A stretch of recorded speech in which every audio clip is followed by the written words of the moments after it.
What happens when your boss refuses to respect your health? I used to work at a company with a very strange and unhealthy work culture. Everyone, from the CEO to directors and even the owner, worked far too much. Some would proudly say they could only sleep after drinking because they had so much work that their minds wouldn't turn off. I was working 12 hours a day, not including my commute, without overtime pay, and earning less than the market average for 8 hours. Still, I stayed because I loved what I did. The company had a big name in my country, which helped my resume, and I got to work on interesting projects. I thought of it as a stepping stone to better opportunities. After about 8 months, though, I started to break down. I had stopped exercising, gained weight, and my mental health was suffering. I would wake up at 4 a.m., anxious about tasks I hadn't finished and often couldn't get back to sleep. Finally, I decided to resign. The CEO, who I had a good working relationship with, called me into his office with my director present. I was honest about why I wanted to leave. He asked what they could do to keep me. I told him our department desperately needed more staff and that I needed to start 1 hour later so I could at least go for a morning walk. He agreed with both points, said they were already working on hiring 2 more people, and promised to ask HR to post the openings. While my director was on vacation, I started coming in an hour later. Some coworkers gave me stinky looks, but I didn't care. I finally felt better. Interviews took place, and by the end of the 2 weeks, we had 2 new team members.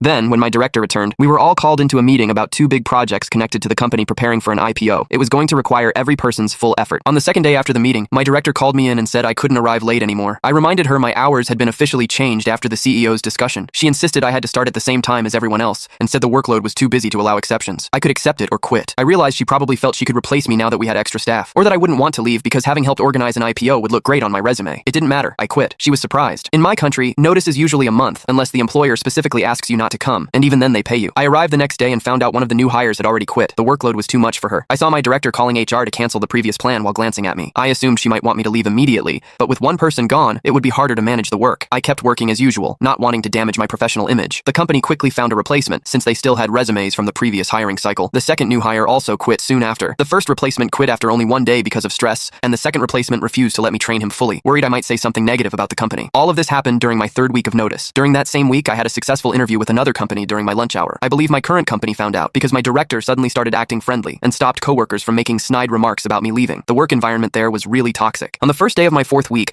my director called me again and suggested we had both been too harsh. She offered to let me arrive 30 minutes later if I reduced my lunch by 30 minutes. She also said my quitting could be ignored since it was an impulsive decision. I told her I might consider staying if they matched the other company's offer plus 10%, allowed me to start an hour later as originally agreed, and put everything in writing by the end of the day. She accused me of being disloyal, hurting the company, and unprofessional. I reminded her that the deal to change my hours was her idea, but she canceled it and told me if I didn't like it, I should quit. I didn't like it, I quit. A 3rd replacement came that week and I trained her. She lasted only 2 weeks. The 2 extra hires for the department were never brought in because the company wanted to cut costs before the IPO. 2 months later, the entire team had changed except for the director, who stayed on. The CEO told me he was sad to see me leave but understood. HR later confirmed that he had been speaking with the owner and directors about changing the toxic work culture to retain talent. A friend at HR told me the owner finally stopped that nonsense. I tried to help, but some changes take longer than one person can make happen.